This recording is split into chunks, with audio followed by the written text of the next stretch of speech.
Hello there and welcome back. My name is Elena. And I'm Fotios, and this is the Game Court. And this is the game of the month. And for this month, we are presenting you the Prodigals Club, a game by Vladimír Suchý, or Suchý. Or Suchý. Or Suchý. We don't really know. Maybe you can tell us in the comments. In this game, which is a bit older game, 2015. Oh, you forgot to say, published by CGE. Published by CGE, yes. And yes, it's before, yes. 2015? 2015. And this is published before Vladimír effectively went independently with his own company, Delicious Games. And it's quite interesting design, isn't it? It's a very different, well, not a very different game. It's a combination of mechanics that we have played, but we've encountered in games that were published post this game. Correct. So it feels like it has had some influence on other games and other people. Yes, but for me, what stands out from this game is the theme, I would say. Yes, it's in you are a gentleman and you're trying to get rid of, I think you're just rebelling and you've had enough of your very cushy life. Yes. And you want to get rid of everything and you want to rebel and you don't want to be popular nor have friends nor be involved in any or possessions, politics, nothing. So you just rebel and it kind of works. It gives me the sentiment that it works the same as, you still go up the tracks and you still, you still have to fulfill stuff, but instead of gaining, you lose, which it gives it a bit of a different taste. Yeah, so you have these three competitions around the board. So you have the possessions, so you try to get rid of your possessions and your money. You have this society competition, you try to be the most unpopular person on earth, even if Beatrice is trying to Dame Beatrice. Yes, it's trying to talk good of you and, give you some popularity in the society. And then you have the elections competition where basically you try to lose votes. Yeah, whichever's loudest loses the most, isn't it? Yeah, and you can play the game with any combination of these two competitions. But again, if you are an experienced player, we suggest that you dive in with all three competitions there. It makes sense. And the game is not honestly the most complex game. What's the complexity of the game? It's about 3.2, 3.3 out of 5 according to the BGG. So it's a very comfortable medium, isn't it? It's mid, yes, a little bit heavy, but mostly mid Euro game, yes. Yeah. So I think the theme is very well integrated. I mean, you feel it, what you're trying to do there. Usually in games you have to gain money, to gain this. This is about losing. To lose. Yes, right? And then you start with all of these nice possessions. You start with your possession exactly with you have a dog, a horse. You have a chalet, you have a house, and then you have variations of you might have a boat, if anything, or you might have. What did you have? I have a chef, art, I think. You had maybe a chef as well. A chef and art, yes, correct. Yeah. I had art as well. Yeah, and basically at the end of the game, you can. I mean, the game has elements where you can exchange them for cheaper options, and then ultimately you just have to sell them to get the money to get rid of. And in the society competition, you try to be unpopular as well. We have four people over there. 2 ladies, 2 men. Yeah, and you have to be to reduce popularity. And is that on 3 tracks, isn't it? A red, an orange, and a yellow. Correct. And then you can. Oh, what you call that? Diagonally or vertically go down onto the track, get some benefits from there as well a little. Yeah. And then election competition, you go to Hyde Park, you with your megaphones, you shout and you try to be again the most unpopular to again lose votes, right? If not, you gain 1 vote. I really like the art of the game, I have to say. It's very nice, yes. Some of the cards particularly are quite interesting. The main board is nothing really amazing, but the cards are usually the cards are very good art, very, very nice art. And in together with their titles, they're quite, descriptive titles, whatever they are. Yeah, the things like it just makes sense, isn't it? Yes, correct. I mean, the card will do. I mean, they've chosen such good names that the cards actually do what the name is. Absolutely. Mechanics-wise, there are 3 key elements here. Yeah. The basic element is, this comes earlier in the phases of the rounds, is worker placement. And Elena and I really like our worker placement games, I would say. And they're represented by little, instead of meeples, you have little top hats that you place everywhere. It's the errand boys. Errand boys, but they're represented by little top hats. Top hats, yes. And I think it's very cute. Yes. So you place your hat over there and you do basically the action that is represented on the board. And there's a bit of competition between the players who's going to get the better positions. And a lot of actions do several stuff, but one thing that you must do very well is to collect cards. I think this is kind of the main element of the game, isn't it? The hand management, because this is the next phase of the game. After the worker placement phase, we have the hand management phase. And you have when you collect cards in some of the instances, not all of them, you have little green tiles as well. That if you how do you call that? Your circle. The political circle. The political circle. Yes. So you can collect them from the politics. Yes. And you can if you collect 4 of them, when you merge them, you can get the bonuses you can get the elements in the middle, and when you make your circle, because it makes a little circle in the middle, then you can get some special actions. You can lose a vote, or you can lose a coin, or you can lose... You can go down the track. Yes, down the track in the society track, yes. So, you collect your cards, basically, and you do other actions around. And then, basically, in the next phase, what you do, you play your cards. And you have your little board with 6 spaces for your black cards. Yes, there are black cards and white cards. The white cards are one-off, so you play them, you do whatever they are. You keep them for the round in terms of symbols, because they have some symbols that are combined each other. They are integrate each other. But the black cards, as Elena said, you have a small board of 6 spaces.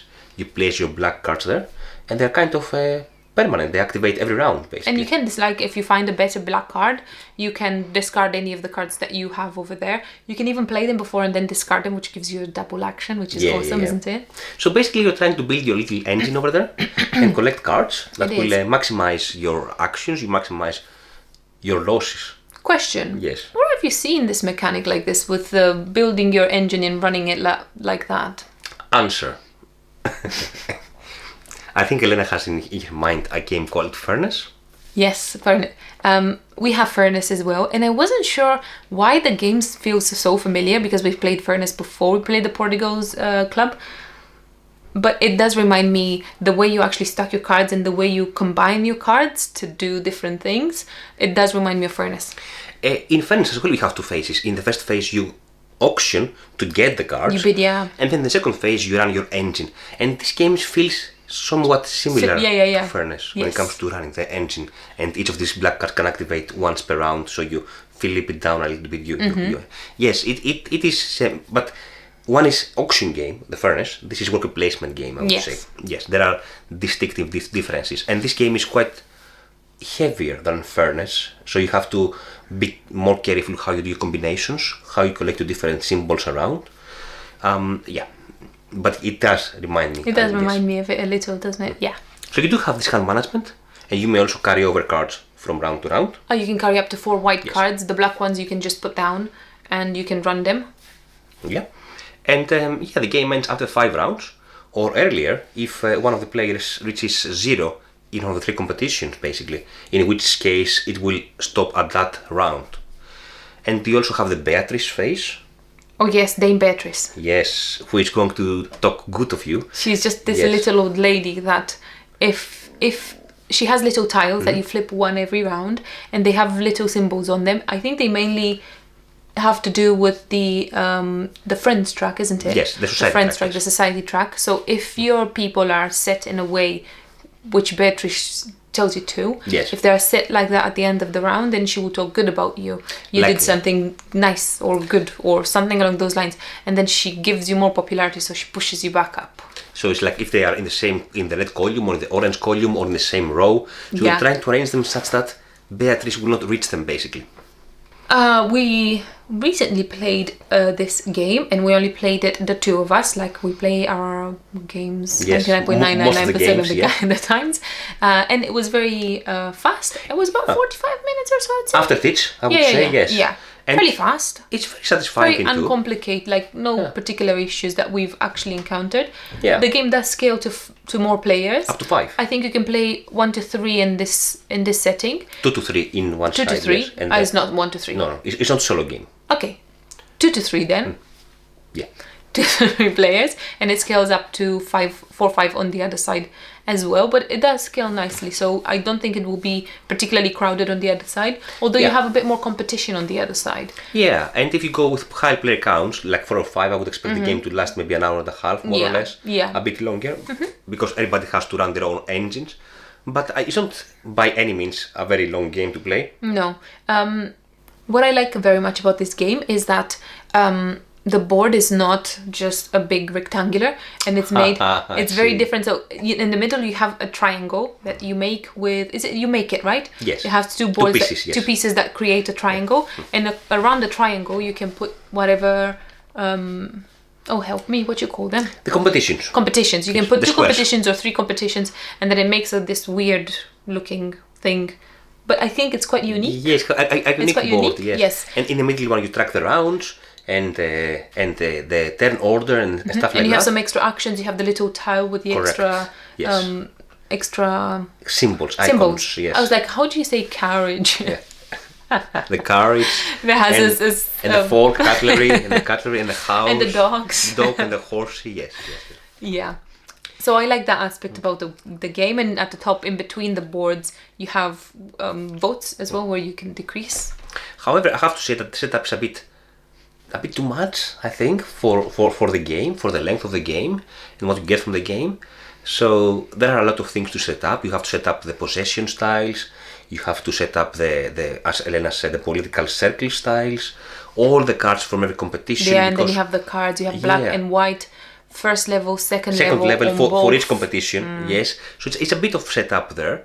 I mean, relatively to the length of the game itself, but nothing that would potentially turn you away from this game, I would say. I mean, I think you kind of learn all these things, if anything. And a good insert always helps. Which we don't have yet. Not yet. Maybe we'll have one, yes. Plenty of cards to choose from, plenty of tiles to choose from, plenty of little combinations to choose from, how you twist your stuff to make little different combinations. You can build strategy more in one place than the other, and then the other ones will cascade into the other competitions. So from a replayability perspective, I think that's a tick. You are correct. I was thinking that even if you have the same cards and all the cards in every game, the way they come out and the way you pick them up, I see what you... Effectively, every game you place a different engine, a different basically. Game, yeah, correct. Exactly. You're because correct it's about in that. running your engine at the end of the day, isn't it? Even if you go through all the cards in every game, you are very correct in that. I didn't think about that. I was thinking about, the other way around. yeah. And one thing is that you have several sets of initial possessions, and you also randomize this in the beginning of the game. Which they're all like, my dog might cost 6 money and his dog might cost 4, but you always. Let me try again. You have oh dear. You have a set of 2 6s, 2 5s, and 2 4s, and everybody has the same positions, more or less. Now, from quality point of view, I don't think it's any game that will win any awards. Yeah, just a standard good old game. Yes, it's like boards and wooden pieces, as we always say with these kind of games. But it's not about the quality of the game, I think, the components. Yeah, what we take from this game, and I'm sure I can talk in your behalf as well, is definitely the theme, definitely the mechanics, and definitely the art. Yes, absolutely. Yes, super game. It's a highly recommended game from our side. Please give it a go if you haven't. If you have played it, let us know what you feel about the game. And what you like about the game, sure. And we're continuing in our Vladimír Suchý journey, basically. We have played now Underwater Cities. We have played... oh my god, Praga Kaput. We have played, of course, Woodcraft Run and Write. Now this, and we recently bought, and it will be soon with us, another game of Vladimír Suchý, which is out of print and out of stock, which is called Shipyard. Yes, we'll give that a go, and we'll see how we feel about that. So yeah, that's our discussion about our game of the month. What is your game of the month? Let us know in the comments. Thank you so much for watching. And see you later. Bye.